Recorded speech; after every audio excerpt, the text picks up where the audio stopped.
청취자 여러분 안녕하십니까. YTN 뉴스 FM 수도권 투데이 장원석입니다. 오늘 수도권 투데이가 선정한 이슈는 출퇴근길 산재보험입니다. 올해부터 산재보상보험법이 개정돼서 일반인들이 출퇴근길에 발생한 사고가 산재로 인정되는 범위가 늘어났습니다. 오히려 자동차 보험보다도 더 유리한 측면이 있는데요. 잠시 뒤 투데이 포커스에서는 고용노동부 산재보상정책과 박경구 사무관과 관련 이야기 나눠보겠습니다.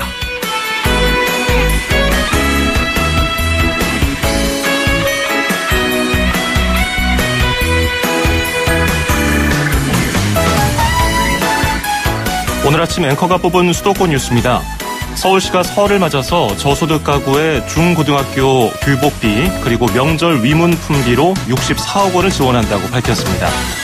지난해에도 서울시는 15만 천여 가구에 약 89억 8천만 원의 명절 위문 품비 그리고 중고교 신입생 자녀 만여 명에게 약 15억 2천만 원의 교복비를 지원한 바가 있습니다.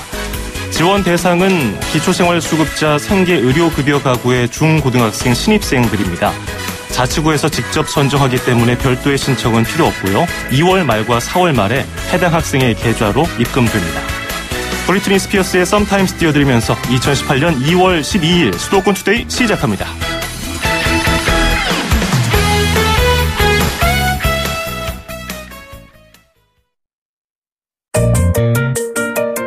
음악과 수도권 뉴스가 한방에 수도권 전문 방송 수도권 투데이.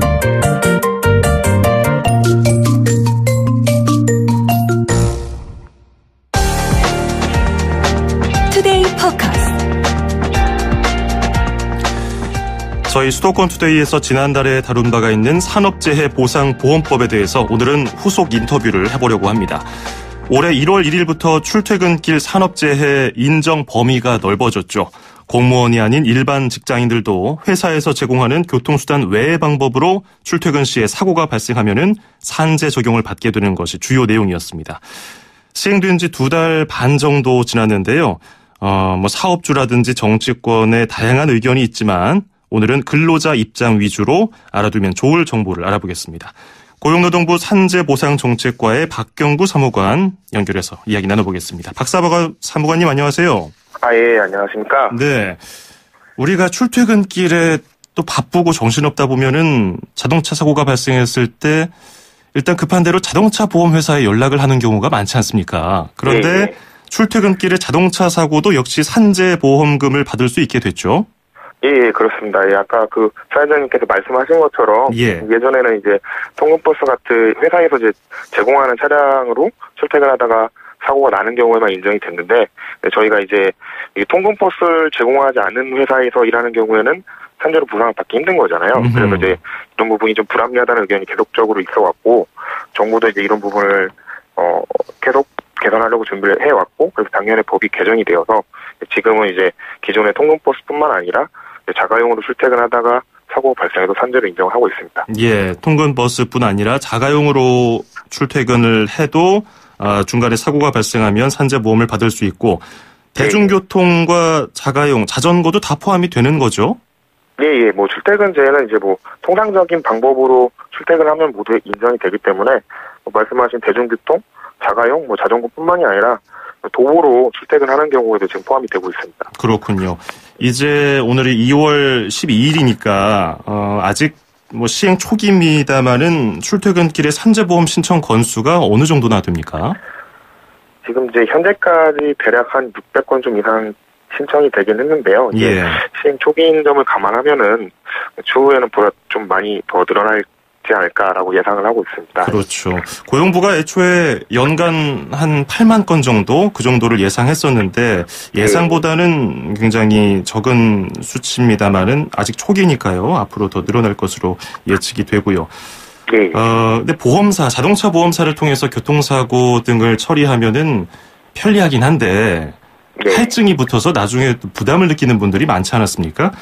그렇기 때문에 이번에 산재보험을 신청해서 처리를 하게 되면은 좀 도움이 되지 않을까 생각이 드는데 자동차 보험보다 산재보험으로 처리를 했을 때 유리한 점은 뭐가 있을까요? 일단 사실 각 보험마다 다른 성격을 가지고 있기 때문에 이렇게 구체적으로 이렇게 딱 말씀드리긴 그렇지만 일단 기본적으로 우선 이제 자동차 보험하고 달리 산재보험은 일단 과실을 따지지 않는다는 점이 있고요. 그냥 과실을 따지지 않고 법에서 정한 급여를 그대로 지급을 하고 있고요. 예. 또 산재보험은 또 연금을 가지고 있거든요. 그래서 이제 뭐 사망을 하시면은 유족급여가 연금으로 지급이 되고, 또 장애 정도가 좀 높은 경우에도 연금으로 지급이 되고 있는데, 이렇게 연금을 가지고 있다는 점에서도 좀 보장 수준이 높지 않을까라고 생각이 됩니다. 또 그 외에도 또 말씀드리면, 뭐 치료 종결 후에도 저희가 이제 지원받을 수 있도록 뭐 자동차 보험에는 없는 대요양제도랄지 합병증 관리제도 같은 게 있고요. 또 심리상담, 뭐 재활 스포츠 같이 다양한 재활 서비스도 운영을 하고 있습니다. 예. 과실 여부를 따지지 않는다는 것이 굉장히 와닿네요. 두드러지기도 하고요. 예를 들어서 설명을 해주시면 좋을 것 같아요. 예를 들어서 하루 평균 임금을 한 10만 원 받는 40세 남성 노동자고요. 만약에 출근길에 자동차 사고로 신체 일부가 골절이 됐고 한 3달 쉬면서 요양치료를 받아야 한다고 한다면 자동차 보험으로 청구했을 때와 산업재해 보험으로 청구했을 때 보험금이 어떻게 달라집니까? 이게 이제 뭐 사례를 주시긴 하겠지만 사실 또 개별적인 상황이 굉장히 디테일하게 들어가면 굉장히 구체적인 금액이 나오기 힘들어서 좀 구체적인 금액을 말씀드리긴 좀 곤란한 측면이 있는데요. 대략적으로 말씀을 드리면은 이제 사고로 다치시면 산재보험이나 뭐 자동차 보험이나 이게 이제 기본적으로 크게 보면은 치료비가 나가야겠고요. 그다음에 이제 일을 하지 못하는 거에 대한 급여가 지급이 되는데요. 뭐 치료비는 이제 양 보험 모두 다 이렇게 실비 성격을 가지기 때문에 그냥 이제 일실 소득에 따른 차이를 좀 살펴보면은 산재보험은 아까 말씀드렸듯이 이제 과실하고 무관하게 법에서 정한 대로 지급이 되는데 평균 임금의 70%를 지금 지급을 하고 있거든요. 그러면은 이제 지금 평균 임금이 10만 원이니까 뭐 7만 원씩 만약에 석 달 90일이라고 하면은 총 630만 원을 받을 수 있고요. 이제 자동차 보험의 경우는 뭐 계산 방법이 비슷하겠지만 약간 이제 산정 방식이 좀 다른데 일단 세금을 공제한 금액을 기준으로 해서 이제 수입 감소액의 이제 85% 정도를 지급이 되는데 여기에 이제 말씀드렸듯이 과실 비율이 적용이 됩니다. 그래서 지금 주신 사례 보면은 뭐 정확하게라고는 볼 수 없지만 어쨌든 과실 비율이 한 80% 정도다라고 하면은 대략 한 135만 원, 6만 원 정도 될 것 같고 20% 정도다라고 해서 과실이 좀 적다 하면은 545만 원 정도. 과실이 이제 많을수록 받는 금액이 이제 줄어들게 되는 거죠. 이게 좀 복잡한 상황에 놓일 수 있기 때문에 정확하게 딱 확답을 드리긴 어렵습니다만은 그래도 예를 한 가지 좀 더 들어보면 좋을 것 같아요. 평균 임금 한 10만 원 정도 하루에 받는 남성 노동자가 출근 중에 자동차 사고로 만약에 불의의 사고를 당해서 사망을 했다면 유족급여는 자동차 보험하고 산재보험이 어떻게 다릅니까? 이제 유족급여 같은 경우는 이제 산재보험에서는 연금으로 지급이 되거든요. 이제 산재보험에서는 기본적으로 이제 평균 임금의 47%를 기본으로 하고요. 그다음에 이제 부양 가족 수가 몇 명이냐에 따라서 한 명당 5%씩 최대 20%까지 가산이 되어서 지급이 됩니다.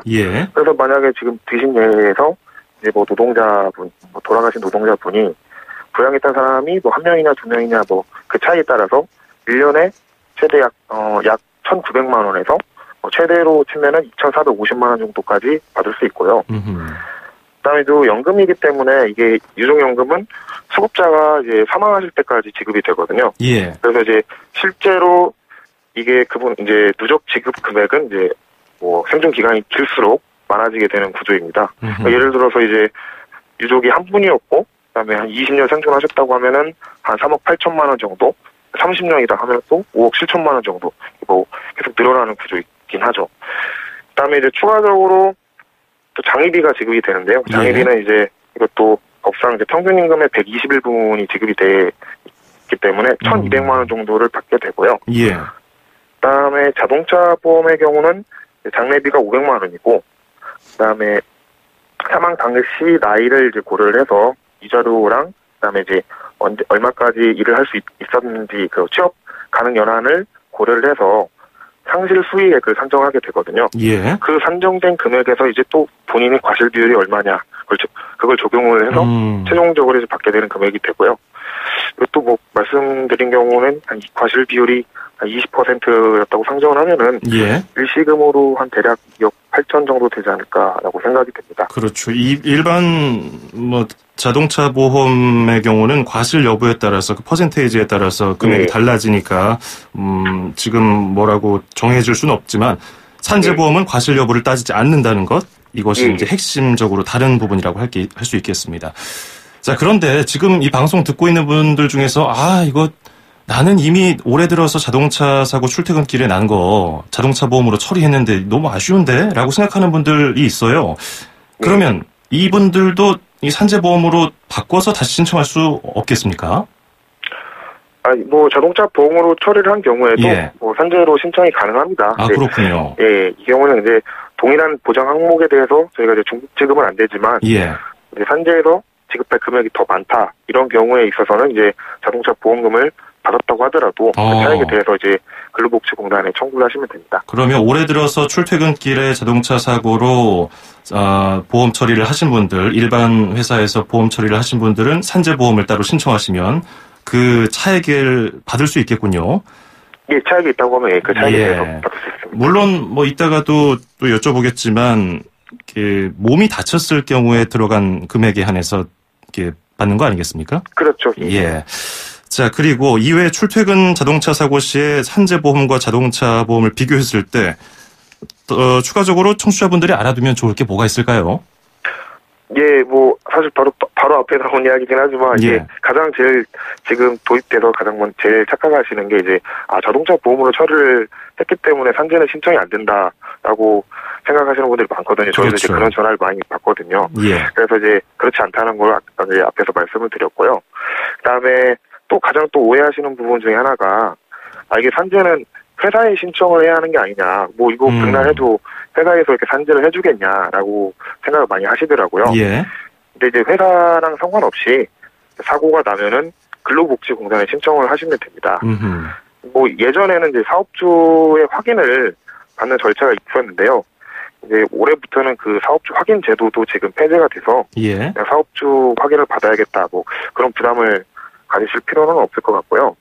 반대로 사업주분들도 따로 부담을 가지실 필요가 없는 게 저희 산재보험이 이제 사업장 내에서 사고가 발생을 하면은 이 사고 발생 정도에 따라서 산재보험료를 이제 할증시키고 혹은 이제 할인하는 제도를 운영을 하고 있거든요. 근데 이제 이번에 도입된 출퇴근 중 사고는 사업장 내가 아니라 사업장 밖에서 일어나는 재해이기 때문에 뭐 제자들이 산재를 신청한다고 하더라도 개별 사업장에 뭐 보험료가 할증되지 않도록 운영을 하고 있습니다. 이런 부분을 생각하시면 크게 사업주분들도 부담을 가지실 필요가 없다고 생각이 되고요. 그리고 뭐 마지막으로는 이제 앞서 말씀 나왔듯이 산재는 뭐 부상이랄지 장애, 사망에 대한 보상이지 어떤 뭐 자동차가 훼손되었다 그런 물적인 부분까지 보상을 하지 않습니다. 그렇군요. 자동차가 가벼운 접촉사고로 파손됐을 때는 그것까지 산재 비용으로 처리되진 않는다.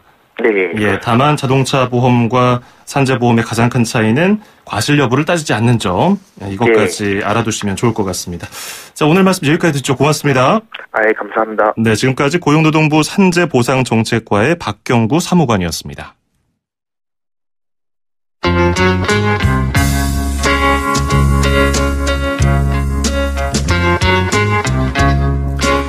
수도권 투데이 1부 마무리하면서 더 어소시에이션의 Never My Love 듣고요. 2부에서 뵙겠습니다.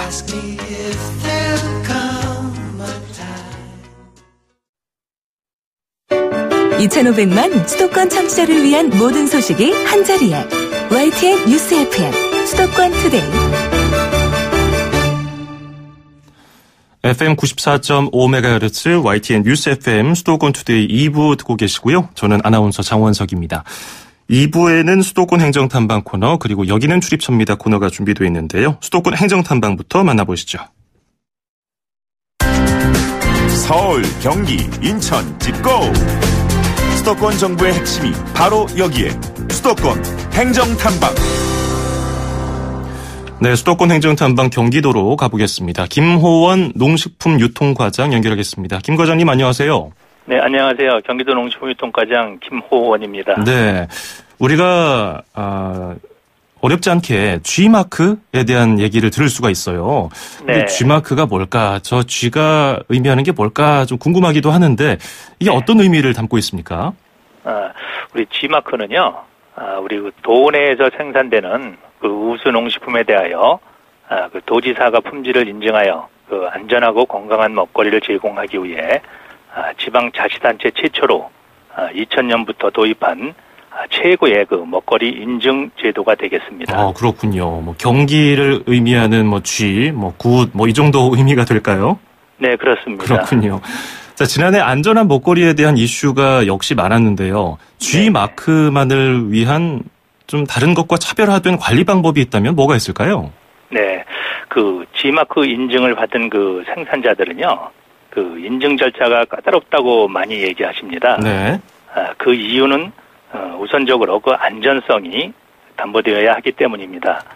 G마크를 그 인정받기 위해서는 친환경 인증과 GAP 인증, 그리고 전통식품 품질 인증과 패스업 인증 등 식품 안전에 대한 인증을 우선적으로 그 받아야 신청할 수 있고, 그 신청 품목에 대해서는 우리 경기도 공무원과 소비자 단체 등이 함께 현장 조사를 실시하고 잔류 농약 등 안전성 검사를 더한 후에 전문가들의 심사를 거쳐 최종 인증 여부를 결정하게 됩니다. 예. 또한 인증 후에도 지속적인 모니터링과 소비자 안심 리콜체 등으로 품질 관리에 철저를 기하고 있습니다. 네, 그러면 이렇게 깐깐한 절차를 밟은 G마크 인증 식품들, 이런 것들만 전용으로 취급하는 매장이 있다고 들었거든요. 소개 좀 그렇습니다. 부탁드립니다. 네, 그 G마크 농식품만을 취급하는 전용 매장은 경기도 수원시와 성남시, 그리고 고양시 농수산물유통센터 내에 설치를 해서 그 365일 휴무 없이 운영하고 있습니다. 경기도에서 생산된 농산물 중 과일류, 채소류, 쌀, 정육, 홍삼 제품과 전통 가공식품인 한과 식혜 등 우수 농식품만을 선정하여 판매하고 있습니다. 또한 전용관에서는 수시로 소비자와 생산자 모두가 만족하는 특가 판매 등의 풍성한 행사를 실시하고 있습니다. 그러면 G마크 농식품을 사고 싶으면 꼭 매장을 가야 하나요? 그렇지는 않습니다. 물론 온라인 구매 가능합니다. 농업인 등이 질 좋은 상품을 생산하고 있으나 입점 수수료 등 유통 비용 때문에 판매에 어려움을 겪고 있는 생산자들을 위해서 경기 사이버 장터를 운영하고 있습니다. 예. 우리 경기 사이버 장터에 가입하시면 여러 가지 혜택을 받으실 수 있고 우수한 G마크 농식품을 쉽게 아주 구입할 수 있습니다. 예. 이번 주에 이제 설 명절이 다가오는데 끝으로 우리 청취자 여러분께 한 말씀 하신다면요. 네. 그 먹거리 중에서 경기도가 인증한 G마크 농식품은 어느 것보다 우수하고 안전합니다. 믿고 구입하셔도 되며 자신 있게 추천을 해드립니다. 우리 도에서는 G마크 농식품을 소비자분들께 널리 알리기 위해 경기 사이버 장터와 전용 매장에서 연중 수시로 할인 행사와 함께 다양한 이벤트를 실시하고 있습니다. 소비자분들께서는 이런 기회를 잘 이용하시면 시중 가격보다 저렴하게 최고의 먹거리를 구입할 수 있고 가게 운영에도 도움이 많이 될 것입니다. 경기도가 인증하고 관리하는 G마크 농식품을 애용해 주시고 많은 관심과 성원을 부탁드리겠습니다. 예, 감사합니다. 네, 고맙습니다. 오늘은 경기도 G마크 농식품에 대해서 알아봤고요. 오늘 말씀 잘 들었습니다. 고맙습니다. 네, 감사합니다. 네, 지금까지 김호원 경기도 농식품유통과장이었습니다.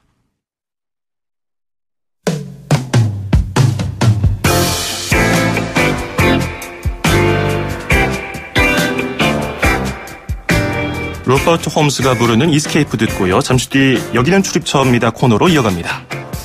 I was tired of my lady. 2,500만 수도권 청취자들의 살맛 나는 오늘 하루를 위해 수도권 투데이가 여러분을 응원합니다. 꼭 알아두어야 할 수도권 핫 이슈를 쉽고 자세하게 들여다보는 투데이 포커스. 수도권 청취자 여러분들의 귀와 입이 되어드리는 코너 운수대통 만사형통 통통 메시지. 그리고 서울, 경기, 인천의 가장 중요한 행정 소식을 가장 발빠르게 짚어보는 수도권 행정 탐방까지. 똑 소리나는 수도권 라이프를 원하신다면 지금 듣고 계시는 94.5MHz YTN 뉴스 FM 수도권 투데이. 월요일부터 금요일까지 매일 아침 9시 10분 놓치지 마세요. 참, 수도권 투데이의 문을 두드리고 싶은 청취자 여러분께서는 지금 주저하지 마시고 짧은 문자 50원, 긴 문자 100원에 샵 0945, 우물정 0945로 문자 메시지를 보내주세요. 수도권 투데이는 청취자 여러분과 늘 함께하고 있습니다. 평일 오전 9시 10분 94.5MHz YTN 뉴스 FM 수도권 투데이. 청취자 여러분과 늘 함께합니다.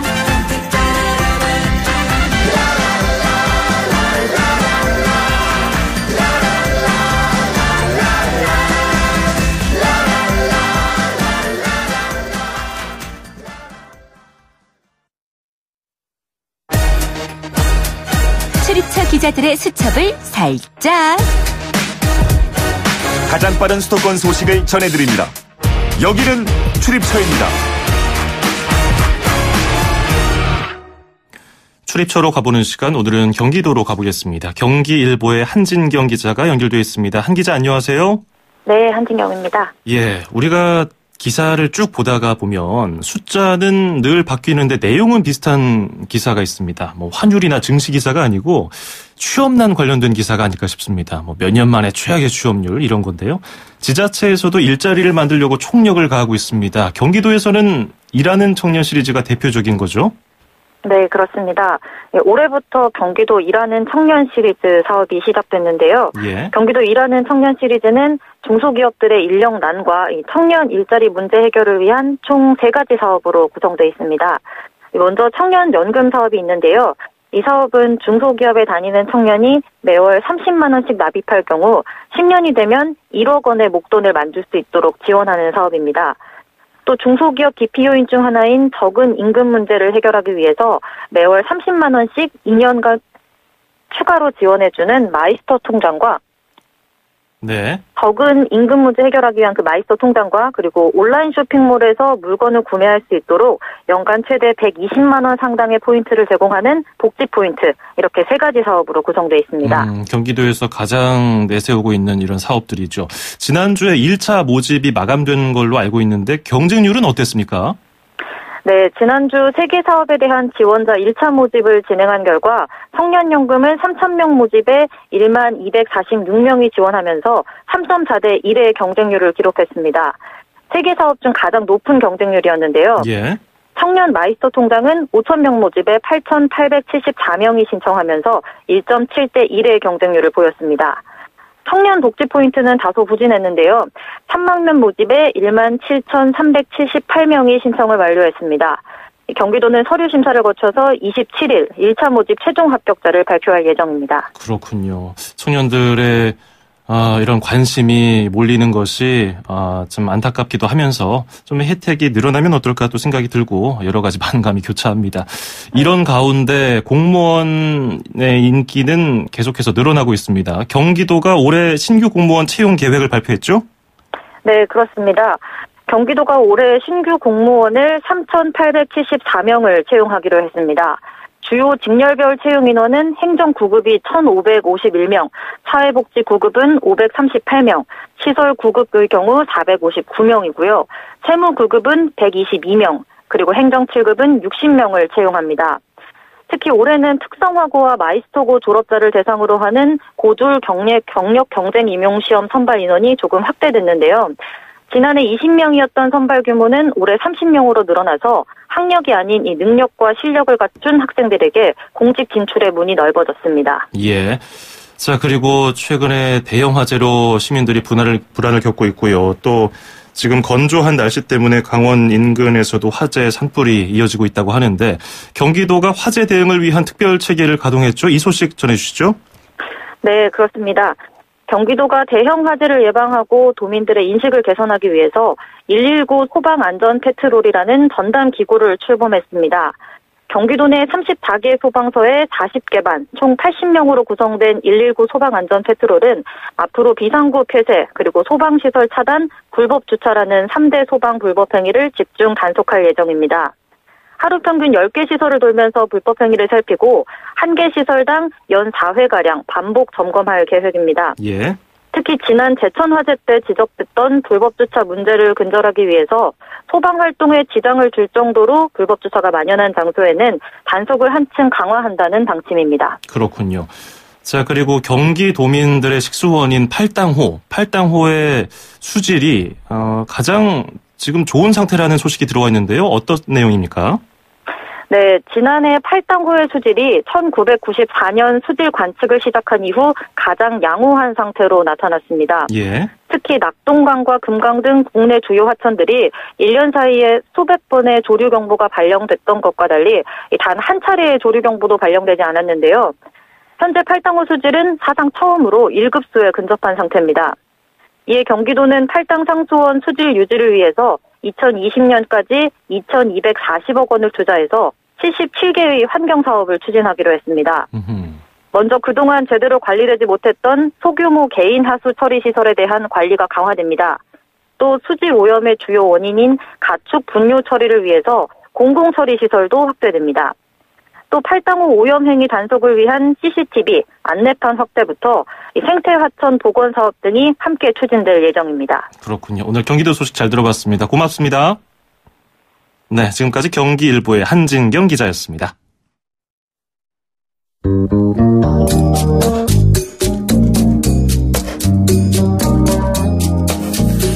2월 12일 월요일 수도권 투데이가 준비한 소식 여기까지입니다. 끝으로 로렌 우드의 Fallen 띄워드리면서 저는 인사드리겠습니다. 내일 아침 9시 10분에 뵙죠. 장원석이었습니다. 고맙습니다.